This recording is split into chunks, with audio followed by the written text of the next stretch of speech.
Let's have a look at the overall situation. Rolf Sorensen leads last year's winner, Greg LeMond, by 10 seconds and Eric Breukink by 12. Sean Kelly's made an excellent start and lies in 4th place, and Rudy Darnans, the world champion, is 5th. Some of the rest of the riders, Miguel Indurain in 50th place, 2 minutes 30 seconds back, still a lot of work to do for him. Gianni Bugno in 57th place. Our own Robert Miller, 61st, but 2 minutes 35 seconds down. Pedro Delgado, 64th, and Claudio Chiappucci is 69th. Well, if this hot and humid weather continues today, and there's every reason to expect it will, there'll be a requirement for a lot of fluid in the main peloton today. Paul Sherwin explains the role of a water carrier.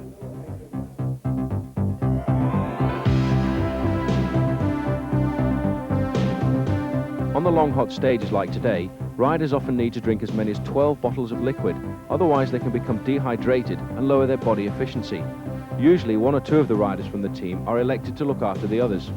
The domestiques act as water carriers, as Stephen Hodge of the Spanish Once team is doing here. To reduce the number of trips back to the team car, Hodge takes as many bottles as he can carry. In this case 7. He will put them anywhere, inside or outside his jersey.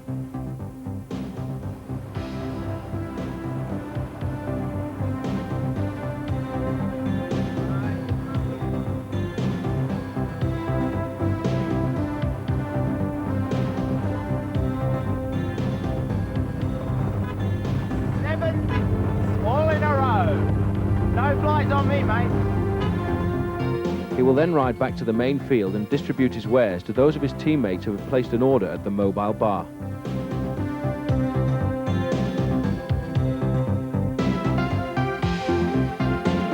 Well, thanks, Paul. And this is the map of the route the riders face today, 286 kilometres, beginning with a small climb. It takes them to the highest point of the course at 500 metres. And then at the far end of the course, they go up the Côte de Champignon, which is a 3rd category climb, the first 3rd category we've had of the race before the drop down into the finish at Reims. Everybody happy on the rollout this morning, not in any hurry at all, in hot and humid conditions with a threat of rain, and the yellow jersey on the shoulders of Rolf Sorensen. Now this yellow jersey, if Rolf is the leader of this race on Sunday, could be yours if you enter our competition with Rolf's autograph on it. This is the prize. All you have to do is guess the winner of Sunday's stage of the race. So I hope you're all studying form this week.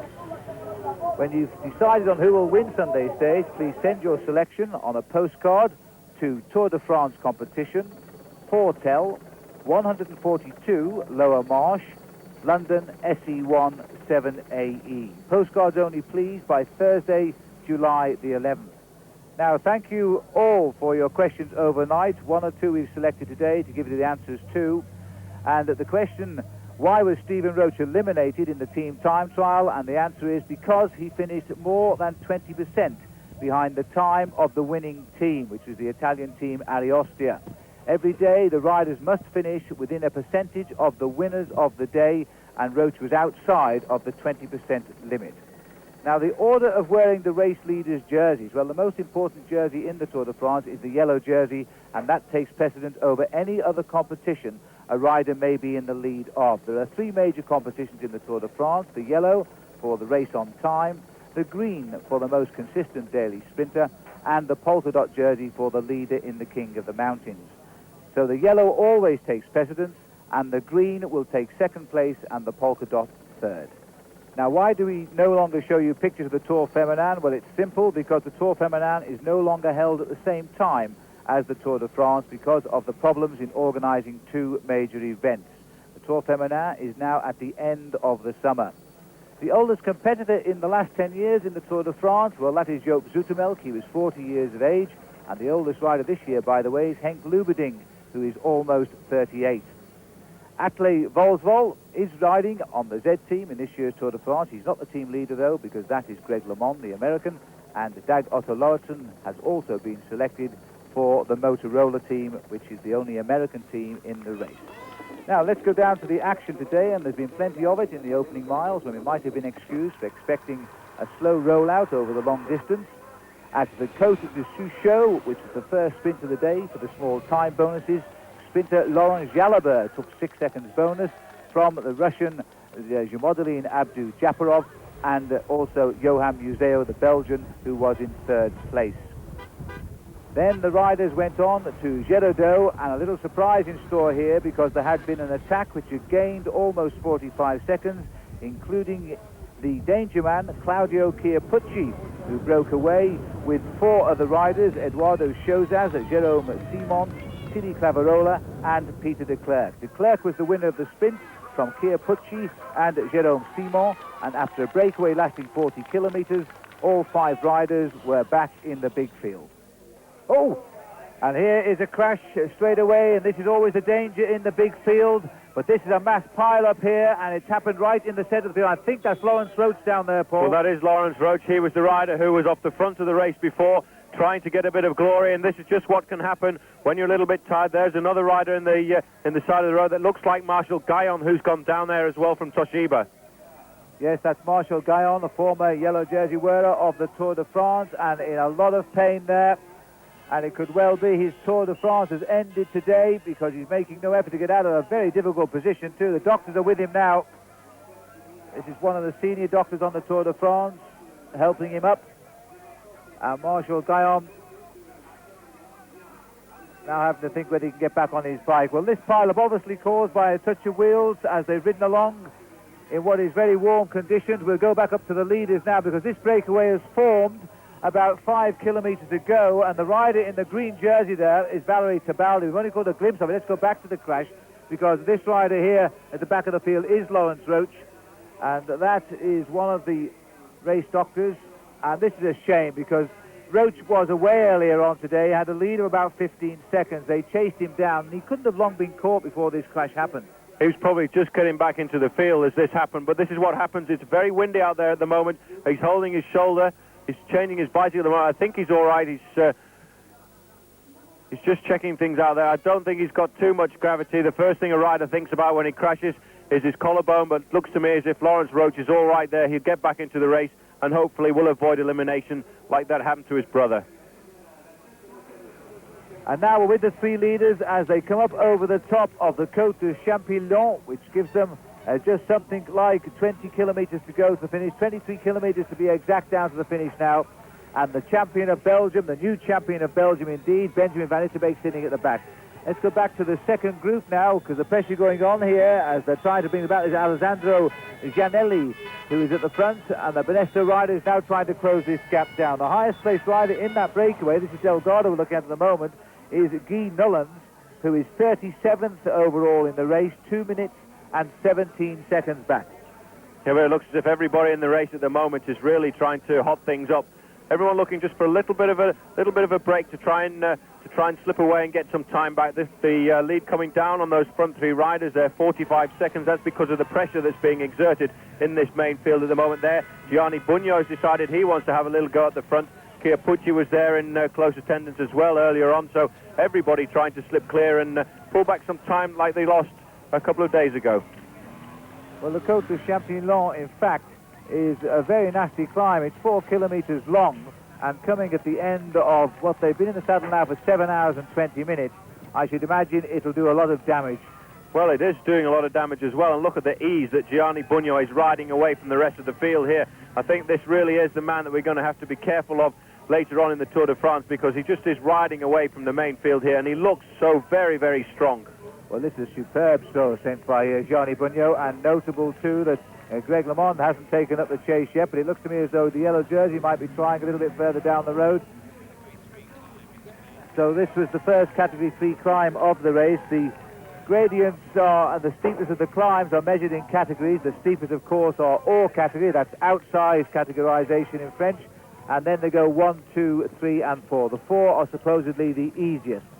Well, they're inside 1 kilometer from the summit of the climb, and this is Maurizio Fondriest, I think, who's come up to join him. So 2 Italians there trying to get clear. Fondriest won't contribute at all to this counterattack because he's got Guy Nullens in the front group there. It is Fondriest that has come across there. You can see that the riders are climbing up this climb on their big chain rings at the moment. You can see how strong they are. Normally, probably you and myself would use a smaller chain ring, probably the 42-tooth chain ring. But these guys here are nearly all at the moment using 53-tooth chain rings on the front. getting the most out of the speed on the bike today, because they really are ripping this field apart now. They had a very hard chase at midway today for 40 kilometres. Claudio Chiappucci saw his chance on a small climb and attacked with Titi Clavarola, and that little breakaway made the race chase for 40 kilometres before they clawed them back. And in this morning's paper, Claudio Chiappucci said quite openly he thinks Greg LeMond is bluffing in this Tour de France, and he's no chance of winning it. Well, time will tell us the answer to that one. But look at the way the field here now is in dribs and drabs as they try to... Stephen Rook's on the left of our picture here. Incidentally, the crash with Lawrence Roach and Marshall Gayon, both of those riders have not rejoined the field, but as far as we know, they have remounted their bikes. Coming up to the top of the climb with the three leaders, the champion of Belgium, and last year's, or not last year's, but the winner last time in Reims, Valerio Tabeldi, sitting at the back, with Guy Nullens, the highest place of the escapers, in the centre. But the gap is coming down, Paul. It was 1 minute 7 seconds, and I think they've got it down to around about 35 now. Well, I think it's a lot less than 35, because we can just see the shot from the helicopter there. You can see the main field hurtling up behind these riders, and the pressure really is on at the moment. Gianni Bugno has been recaught by the main field, but you can see by how the field is stretched out there that it looks as if one or two groups are trying to form.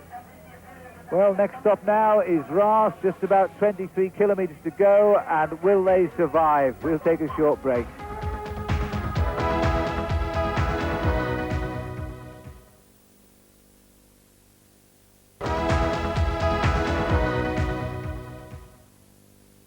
If the expressions on the cyclists' faces look a bit more pained than usual today, there are a couple of good reasons. For one, it's their longest stage of the Tour, but worse than that, for the last few punishing kilometres, they'll be suffering directly above the largest stock of champagne in the world.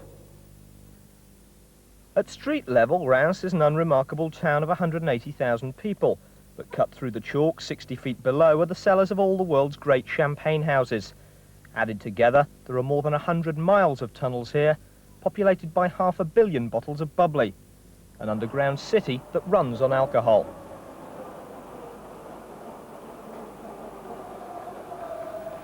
These are the cellars of Veuve Clicquot, 16 miles long and holding 32 million bottles.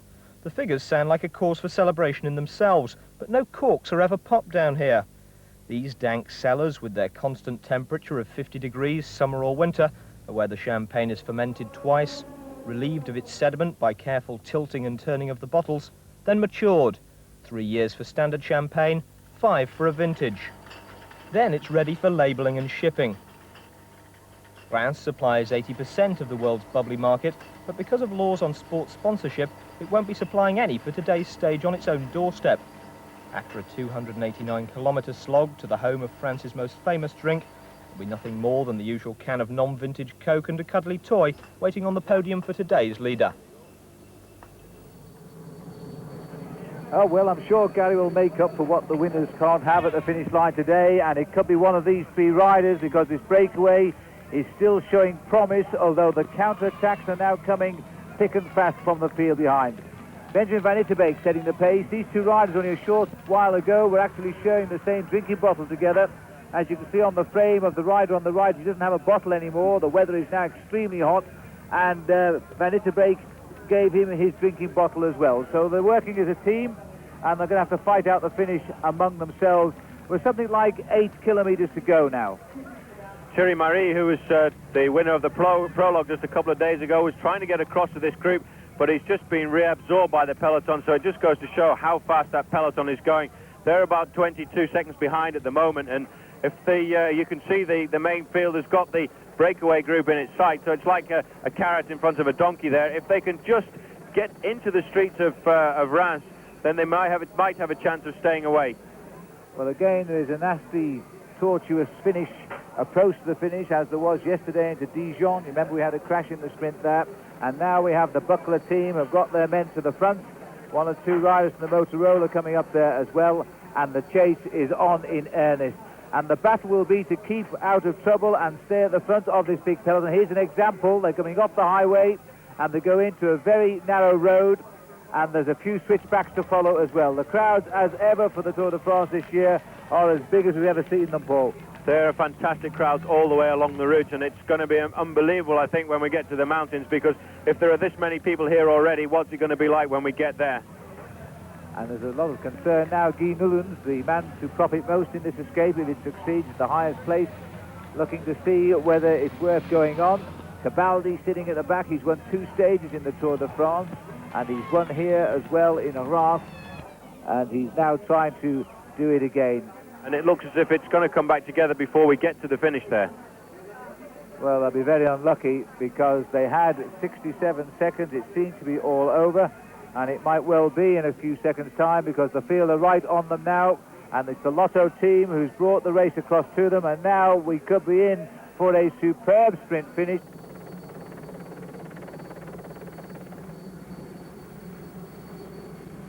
Well, definitely, there's some very fast boys there, and the sprint coming down here will be quite fantastic, and I think we'll see riders all over the road. But before we get to that sprint finish, there are a lot of little corners, a lot of directional islands. We may well see somebody trying to get away, just like Etienne de Wilde did the other day, and he surprised everybody. Well, surely they won't fall for that one in 2 days in succession, Paul, but there's the 5-kilometre banner that we've just gone under. Panasonic are now sending their men out front to try and steal the stage. He's another one of these very nasty corners. Oh, and he's overshot it into the crowd. Well, I did say the corners were very, very tight, and that was the tightest one, and the Panasonic rider has gone straight into the crowd. Fortunately, he's okay, but off his bike. So we're not far to the finish, and the Carrera team have got to the front now, as it's Eric Mackler there who's leading the charge towards the line, with Bontempi up here in second place. 2 good sprinters as well. 2 very good sprinters, and these are 2 ideal men to make the lead out. Guido Bontempi, if he can get into the last 500 metres in this position with Abdouzaparov in his wheel, that's an ideal place to launch a sprinter into orbit. But be careful, because on Abdouzaparov's wheel there is Sean Kelly looking for a stage victory too. Well, we'd all be delighted if Sean could win a stage. He's been trying since 1982, and I think he's been second 15 times since then, and he still is yet to win a stage. He came, 16 times now, of course, because he was pipped the other day in Lyon by the fast-finishing Abdouzaparov. Kelly now hanging on to the wheel of the man who beat him a couple of days ago, and Kelly knows his way around France better than most because he's ridden so many Tours de France, and he's in third place. Abdouzaparov now is Bontempi left on the front to try and hang on, but he's looking over his shoulder for help, and he doesn't really want Abdouzaparov to come through yet, but the whole line being drawn out by the Carrera team. Bontempi himself is a star rider when it comes to the sprint, but perhaps now he's feeling that he has a much faster finisher on the team. And Abdouzaparov, as the attacks are launched on the outside now, and this is an attack here from the RMO. I will just try and pick up who it is, but as they come along, the RMO are on the attack now, and it looks like it might well be Thierry Laurent, I think, the new rider on the RMO squad. And Lotto have chased him down because they want their rider, Johan Museo, to take the stage. Museo won last year, twice in the Tour de France. Well, this is a tremendous ride to the finish now, and I think, Paul, that Abdouzaparov is still in 4th place, and he probably was rather grateful for that move by the RMO boys. Well, we're right inside the last kilometre now, and the sprinty side, there's a little bit of problem. There may well have been a crash there too. You see all the riders flick across the road. Guido Bontempi didn't panic at all. He let those 2 riders go away. He accelerated, he's caught them, and he's still got Abdouzaparov in second place with one of the Lotto riders tucked in the wheel there. Well, it's been a hard fight for Carrera, but they've kept the front of the bunch as they come into the last 500 metres, and this is going to be one terrific end to this year's Tour de France stage here in Reims. Almost 8 hours on the clock as they line up for the finish. Watch the man in the green jersey now as he launches into orbit on the left of our picture with Johan Museo tucking it right behind him too. As Javelin Abdouzaparov tries for his second stage. Olaf Ludwig is coming in third place as well. Kelly's washed away a little bit. Abdouzaparov will take it right on the line. It's going to be very close. He may have gone too soon because Museo is trying to get through, bouncing off the side of the barriers.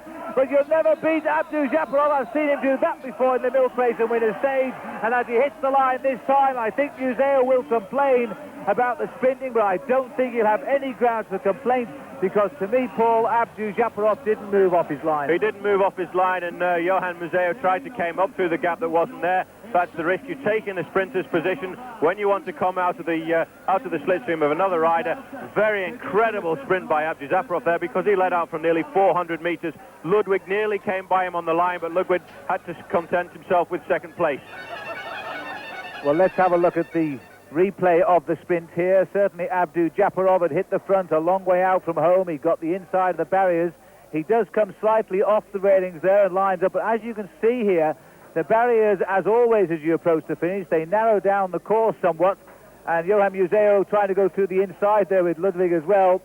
Ludwig on the outside, but I really don't think there can be any possible complaint about Abdu Japarov, and I don't think the race referees will uphold the complaint either, and he wins clearly on the line. And also there's Sean Kelly in third place, and Ludwig takes second. Well, I think we'll all agree it wasn't the straightest sprint in the world, but the referees have said that it's okay, and Jamodalin Abdu Japarov is the winner, his second stage win in this year's Tour de France. He beat Olaf Ludwig into second place, and another third place for Sean Kelly. Let's hope that Sean Kelly can just make the difference before this Tour reaches Paris and take a stage win. Well, after they crossed the line, Johan Museo was the first to gesticulate to Abdu Japarov that he didn't think it was fair play. And Paul Schoen ran out and immediately caught up and got Johan's version of the sprint. Johan Museo, can you just tell us exactly what happened in the last 500 metres of the sprint there? It was incredible. Abdu Japarov commenced the sprint, and 200 meters before the finish, I passed him, and he go completely with me to the right side, and with my arm to the rudder. And I must break everything. Otherwise, I fall down. Maybe I was in the hospital. But if it wasn't for that, do you think you would have won the stage today? I was sure I won 200 meters, and I was very good today. And it's always the same with him. Yesterday I do it with Ludwig. But today with me, it's not fair. Something like that. He has a reputation of being a very dangerous rider. Yes, it's amazing how he sprints. It's about 11 or that.